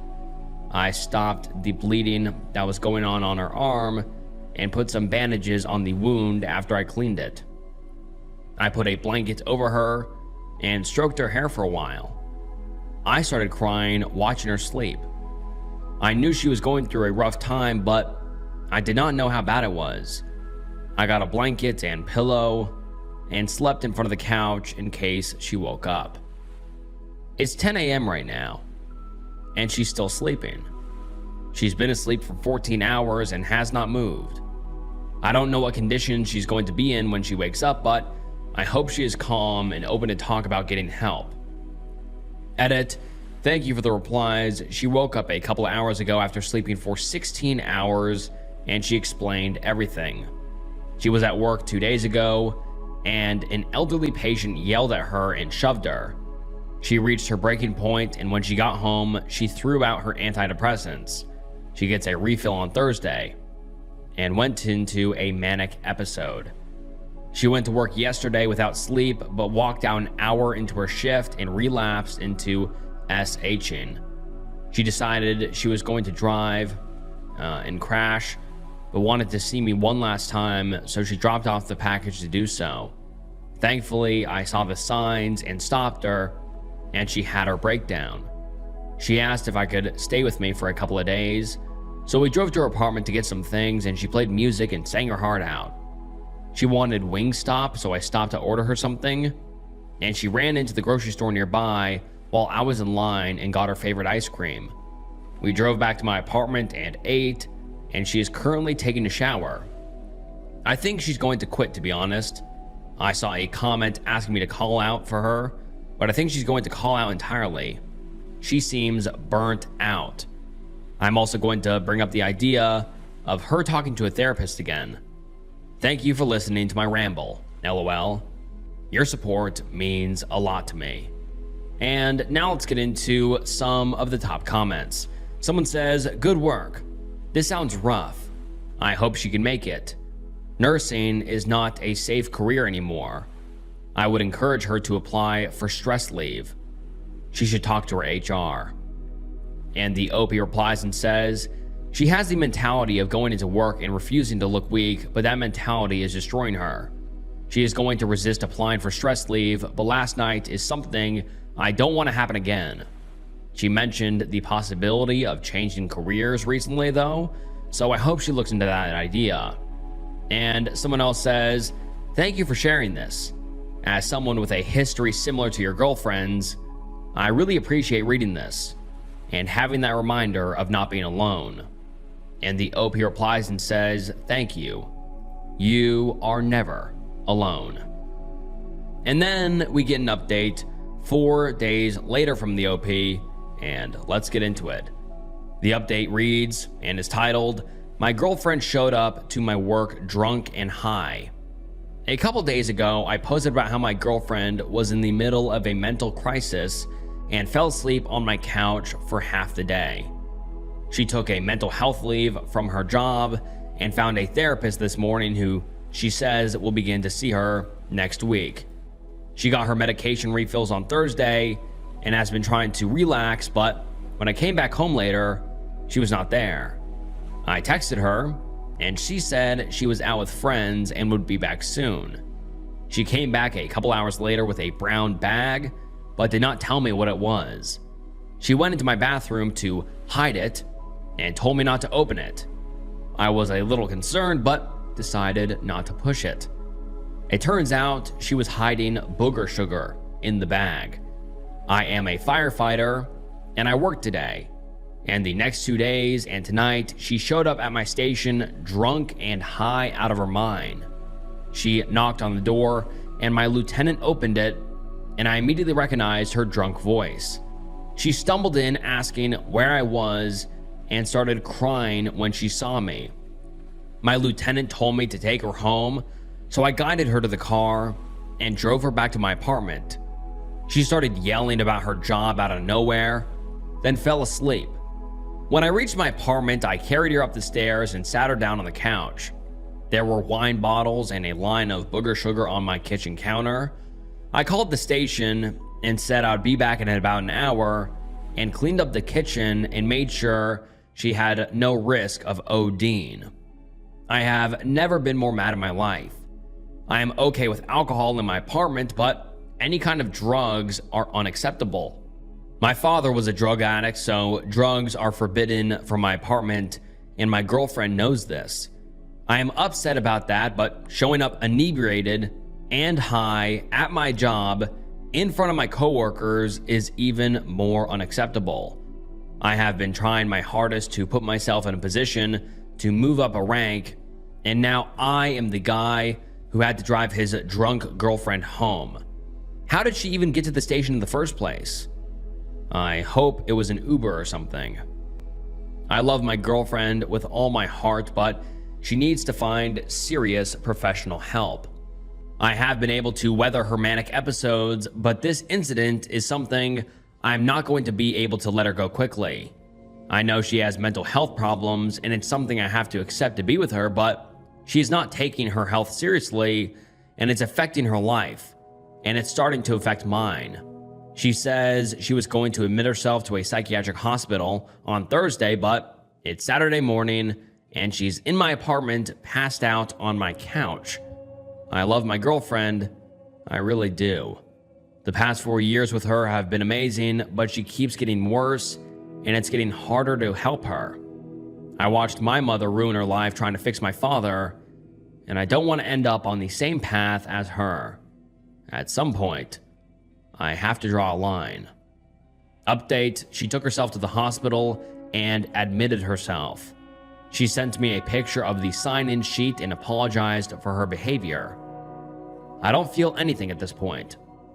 I got a break from her for a while, so that's nice. And I might break up with her. And now let's get into some of the top comments. One user says, be careful. Self-sabotage in this case can be a sign of S-word. Testing a partner to prove that they deserve better if they break up, and then using that as motivation to commit S-word. Another user says, let her go. And someone replies to that and says, she needs help and stability now more than ever. She's hitting rock bottom right about now. Maybe he's not equipped to deal with this kind of pain, and I wouldn't hold it against him if he had to let her go. The drugs are crossing those lines she knows exist for him is another way she is trying to self-sabotage her relationships, and it seems to be working, which scares me even more. And someone else comments and says, significant others are not substitutes for professional therapy. They are there to help you walk so that you can run, not to carry you when you cannot walk at all. I would do anything for my wife without question, but I am under no obligation to do so. I chose to bear burdens for my wife, knowing that if it ever gets too much, I would bring in professional help. Assuming that your partner will help you through life-threatening situations without taking your medication or committing to therapy is nothing short of selfish and self-destructive, and should be treated as the desperate cry for help and support it clearly is. And someone else comments and says, You can't fix stupid, but you can die trying. She needs help. Frankly, OP, from the outside, your girlfriend has long crossed any lines a sane person would draw. You need to end this relationship before your job and possibly your freedom are jeopardized. What if some of those drugs entered your bloodstream via skin contact when you were cleaning, and then you had a drug test at work? Create a paper trail of your actions and/or a journal of incidents, and cover your ass. And then the OP comes back with an update about 2 weeks later, and the update is titled, "My girlfriend broke up with me through a letter, and I miss her." And the update reads as follows. My girlfriend was released from the psych ward yesterday and decided to break up with me for a while. She suffered a massive mental health crisis a couple of weeks ago and ended up taking a mental leave from her job. She showed up at my work drunk and high on booger sugar, and I had to take her home. She admitted herself to the hospital the next day and stayed for 2 weeks before she was released. Last night, she knocked on my door before running back to her car. She left a box with all my things from our apartment and a letter attached to the box. In the letter, she said she needs to take a break from our relationship so she can take care of her mental health. She is in an extremely unstable condition and is receiving treatment for depression. She does not feel safe being around anyone at the moment and does not trust herself to make logical decisions around people. She is taking her medication and no longer feels like the world is ending, but she's going back to the hospital to receive assistance with her depression. The next 3 pages of the letter were filled with her expressing her love for me and apologizing for her behavior. Because she knows I do not want drugs anywhere near my apartment, she asked one of her coworkers about a person they know who sells booger sugar, and she bought some. She bought it in a brown bag along with some weed and hoped I would look at it and break up with her. When I didn't, she decided to do the booger sugar and then put some on the kitchen table. She bought 10 bottles of wine and drank 2 of them and scattered the bottles around the apartment before taking an Uber to my job. Because I was the only thing that was stopping her from committing S-word, she hoped that I would get mad when I saw her walking into the fire station wasted in the state of my apartment when I brought her back and break up with her. Despite my anger, I did not break up with her, and she ultimately decided to check herself in to the hospital. She dedicated 1 page to apologizing for her actions and all the things she did before because of her mental health. She doesn't deserve a patient boyfriend like me who has the biggest heart in the world, and she is afraid of corrupting me. She told me to find a woman who does not have the same problems as her and treat that woman with the same respect I gave her. The last page was her telling me how grateful she was to have me as a boyfriend and she could never repay me for the 5 years of love I gave her. She does not know when she's going to feel ready to be in my presence again and told me not to come to her house to talk to me. She also drew a portrait of me while she was in the hospital and attached it to the letter. I started crying in a way I haven't since I was a kid. I knew what I was getting into when I met her, and I never held her mental health against her. She always told me what emotions she was feeling, and it helped our relationship greatly. This is a very serious situation, and I'm glad she recognized she needs professional support instead of trying to deal with it all by herself. She's had episodes before, but nothing like this. I miss her. I miss her so much. My apartment has been quiet for the past 2 weeks without her being loud and creating noise, and I hate it. I miss holding her and rubbing her back while she fell asleep. I miss the streak of blonde hair in her black hair, and her beautiful eyes, and how she always smelled like lavender. I miss cooking for her and making dinner so she had something to eat after a shift. I miss the smells of whatever recipe she was attempting to replicate from Pinterest. I miss the video of Daniel Craig saying, "Ladies and gentlemen, the weekend." She would send me every Friday after 5 p.m. I miss her chicken and spam musubi and her cooking. She made 2 dinners of katsu and curry and put them in my refrigerator before she started her booger sugar plan, and every bite I took made me miss her more. I miss exercising and doing ab workouts with her. I miss trying new hiking trails with her. I miss watching whatever dumb reality TV show she was obsessed with every 2 months, and her asking a million questions every time she watched a sporting event with me. She was the love of my life, and my life feels incomplete without her. I told my mom and younger sister we were taking a break, and both of them said she feels like a member of our family. I miss her. The last 4 years have been the happiest times of my life, and now all I feel is numbness and sadness. Whenever we had disagreements, they never lasted more than 2 days, and we apologized if one of us said something mean.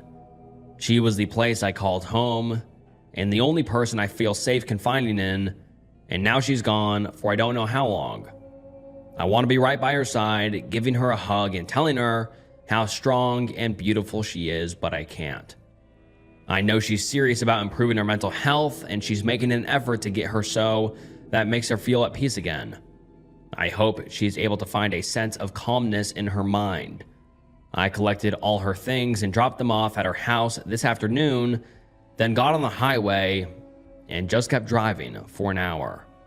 No music or anything, just the sound of cars and my thoughts. She deserves to be happy and feel like she wants to live. It hurts to live without her. Edit, she has never done drugs before. This was the first time she ever bought or did drugs.